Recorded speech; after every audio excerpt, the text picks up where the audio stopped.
à la fin de ta vie, tu es content quand tu as trouvé quelque chose qui, un, te plaît, dans lequel tu prends plaisir à travailler dessus tous les jours et qui sert la communauté, qui sert d'autres gens, qui aide à tirer vers le haut beaucoup d'autres personnes. C'est là que tu sais que tu tiens quelque chose et que tu tiens ta passion.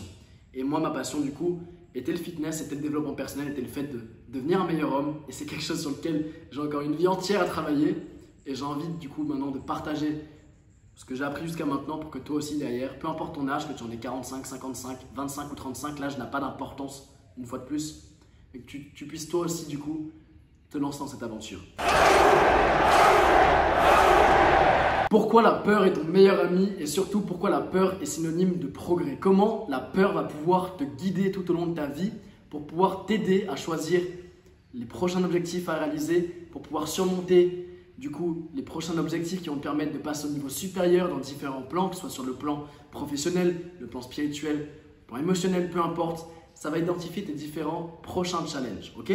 Dans cette vidéo, je vais très rapidement aborder ce sujet et pour commencer, j'aimerais juste partir d'un postulat classique qui est le postulat tout simplement que la peur est associée à quelque chose de négatif. C'est vrai ça.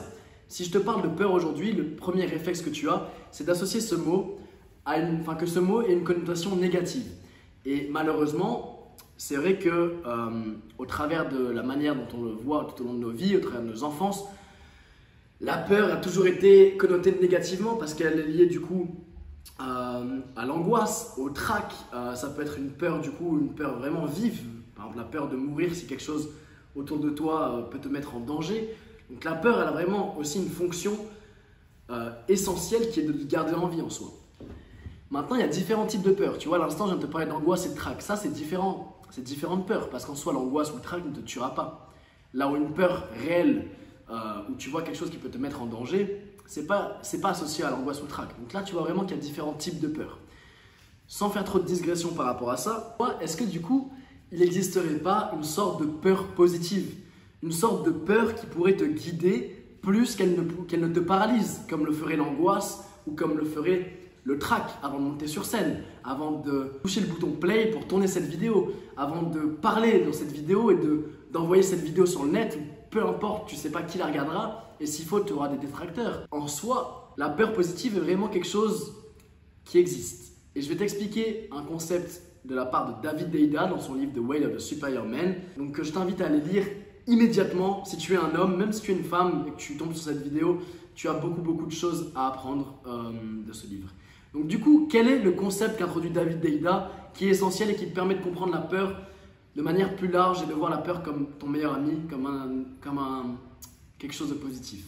En fait, il va faire une analogie qui est très intéressante. Il va faire une analogie entre ta vie d'homme et les différents challenges qui vont exister tout au long du chemin sur cette vie et une falaise. Le fait de vivre proche de la falaise. Tu vas vite comprendre pourquoi il y a une falaise. En fait, imagine-toi que ta vie ressemble à ça. Donc là, tu es au bord de la falaise. Devant toi, il y a le vide. Derrière toi, il y a tout simplement une forêt. Et une fois que tu rentres dans la forêt, tu n'es plus au bord du vide. Okay? Imagine du coup que ta vie, c'est cette falaise. Devant toi, ça reprend tous tes challenges à surmonter.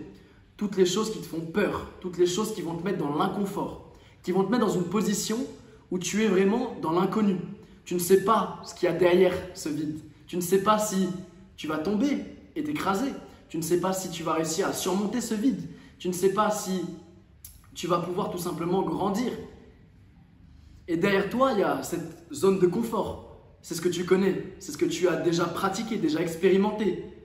Ça peut être le fait, par exemple, de ta routine que tu expérimentes depuis peut-être plusieurs années maintenant. Tu sais que tu veux quelque chose de plus grand, que tu veux quelque chose qui dépasse ce que tu réalises aujourd'hui en termes d'objectifs, une autre carrière, quelque chose d'autre, quelque chose de différent. Et là, toi, tu es au milieu, tu es face à la falaise, ok? Donc, qu'est-ce qu'il cherche à faire comprendre au travers de cette analogie? En fait, le plus important pour toi, ça va être de connaître tes peurs et tes limites. Et avant que je te parle un peu plus du coup de cette falaise, j'ai envie de te parler de mon histoire personnelle très rapidement, que tu puisses comprendre, dans mon cas, quelles étaient mes peurs actuellement, à ce stade-là de ma vie. Une de mes peurs, bien sûr, il n'y a pas que celle-ci, mais je veux dire les différents challenges que j'ai pu surmonter ou que je suis en train de surmonter et comment j'ai envie, et je t'invite toi aussi à prendre conscience de ces peurs-là, à les suivre parce que c'est là qu'elles vont te guider vers quelque chose de plus grand, vers ce que tu veux réellement réaliser et ne pas tomber dans des routines qui au final ne te servent pas et qui ne te rendent pas plus heureux. Voilà. Donc pour faire très rapidement mon histoire, très longtemps j'ai eu peur du regard des autres comme énormément de personnes dans la société d'aujourd'hui. On accorde une importance énorme, vraiment une importance beaucoup trop grande au regard des autres, alors qu'en soi, ce n'est pas important. En soi, c'est un exemple qui est vraiment assez triste, mais qui est réel. Quand tu vois par exemple que quelqu'un meurt, en soi, tu es triste pendant un moment, mais la vie reprend son cours. Mais ça n'arrête pas le monde. Donc pourquoi tu aurais peur du regard des autres si même la pire chose qui pouvait t'arriver au sein de ce monde aujourd'hui, perdre la vie, ne faisait pas arrêter le monde. Le monde continuerait. Donc oublie cette peur du regard des autres et vraiment fonce sur ce que tu sens, suis ton intuition. Moi, comme je te disais, c'était vraiment, j'avais cette peur de ne pas être à la hauteur. Certes, j'avais pas mal de connaissances il y a encore quelques temps dans le fitness. Je me suis dit, est-ce que c'est vraiment ce que je veux faire? Est-ce que je veux aider centaines, des milliers d'hommes à se transformer? Est-ce que ça va fonctionner? Et pourtant, j'avais la preuve tous les jours au travers des gens que j'ai aidés à transformer. J'ai la preuve que mes systèmes fonctionnent, que mes programmes fonctionnent. Maintenant, est-ce que j'ai les cojones nécessaires de m'exposer sur le net en sachant très bien que j'aurai des détracteurs, que j'aurai des personnes qui n'accrocheront pas mon personnage, j'aurai des personnes qui ne me connaîtront pas, donc du coup auront des préjugés sur moi. Mais de la même manière, des personnes qui accrocheront avec ce que je fais, des personnes qui pourront bénéficier de mon travail, que je pourrai aider au travers de mon travail. Et donc du coup, mieux me sentir moi et aussi savoir que j'apporte à la communauté, que j'impacte des gens positivement. Ce qui, à mon sens, et je pense au-delà de tout ce qui est apport financier, le fait de faire de l'argent, de vivre confortablement, si on oublie tout ça un instant, je pense qu'à la fin de la journée, à la fin de ta vie, tu es content quand tu as trouvé quelque chose qui, te plaît, dans lequel tu prends plaisir à travailler dessus tous les jours et qui sert la communauté, qui sert d'autres gens, qui aide à tirer vers le haut beaucoup d'autres personnes. C'est là que tu sais que tu tiens quelque chose et que tu tiens ta passion. Et moi, ma passion du coup était le fitness, était le développement personnel, était le fait de devenir un meilleur homme. Et c'est quelque chose sur lequel j'ai encore une vie entière à travailler. Et j'ai envie du coup maintenant de partager ce que j'ai appris jusqu'à maintenant pour que toi aussi derrière, peu importe ton âge, que tu en aies 45, 55, 25 ou 35, l'âge n'a pas d'importance une fois de plus. Et que tu puisses toi aussi du coup te lancer dans cette aventure. Et donc du coup, mon message, c'est vraiment d'embrasser ton potentiel maximum, de cesser de vivre à 30% et de cesser de vivre derrière des pseudo-peurs non fondées qui vont te paralyser plus qu'autre chose. Rappelle-toi, la peur, il faut que tu la vois comme quelque chose de positif. Il faut que tu la vois comme quelque chose qui va te tirer vers le haut. Connais-toi toi-même, c'est ce que disait Socrate. J'ai pas envie de rentrer dans des citations de littéraires, mais c'est vrai, connais-toi toi-même. Et au travers de ce connais-toi toi-même, j'ai envie de te dire, connais tes peurs. Parce que quand tu connais tes peurs et que tu vis collé à tes peurs, pour revenir sur l'analogie de la falaise, c'est-à-dire que tu vas vivre collé à la falaise. Ok? Ça veut dire que tu sais que si tu back up, si tu recules, tu ne vivras jamais proche de tes peurs et donc du coup tu ne grandiras jamais, tu ne sortiras jamais de ta zone de confort.